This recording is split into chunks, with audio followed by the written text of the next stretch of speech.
Hello ஒருவான் ஹோப்பியல் டூங்கிட்டு ஒரே ஒரு சிந்தனை கூட உங்களோட பகிர்ந்து கொள்ளாமல் ஆசைப்படுகிறேன். இங்கே மரத்தினால் வடிவமைக்கப்பட்ட ஒரு அழகான நாற்காலி ஒன்று இருக்கிறது.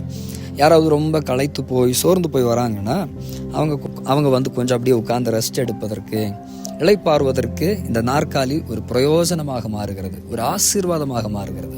ஆனால் இந்த நாற்காலியினுடைய அனுபவம் முதல்ல இப்படிப்பட்ட அனுபவம் கிடையாது. நீங்கள் இப்போ பின்னாடி பார்க்குற இந்த மரங்களை போல பெரிய பெரிய கட்டையெல்லாம் பின்னாடி இருக்கிறது இப்படிப்பட்ட ஒரு கட்டையா ஒரு மரமாக தான் இருந்துச்சு.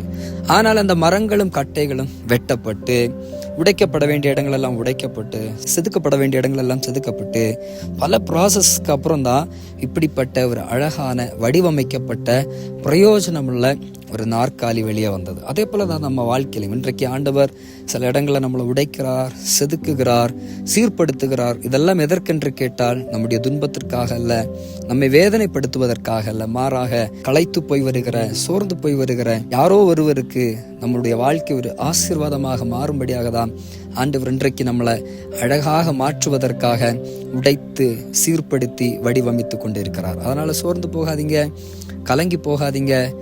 ஆண்டவர் உங்களை உடைப்பது உங்களுடைய நன்மைக்காக தான் என்பதை உணர்ந்து கொள்ளுங்கள். ஒரு நாள் உங்களை ஆண்டவர் ஒரு நல்ல அழகுள்ள பாத்திரமாக வடிவமைத்து பல ஜாதிகளுக்கு, பல பட்டணங்களுக்கு, பல மக்களுக்கு உங்களை ஆண்டவர் ஆசீர்வாதமாக வைப்பார். சோர்ந்து போகாமல் முன்னேறுங்க. கர்த்தர் உங்களை ஆசீர்வதிப்பார். God bless you.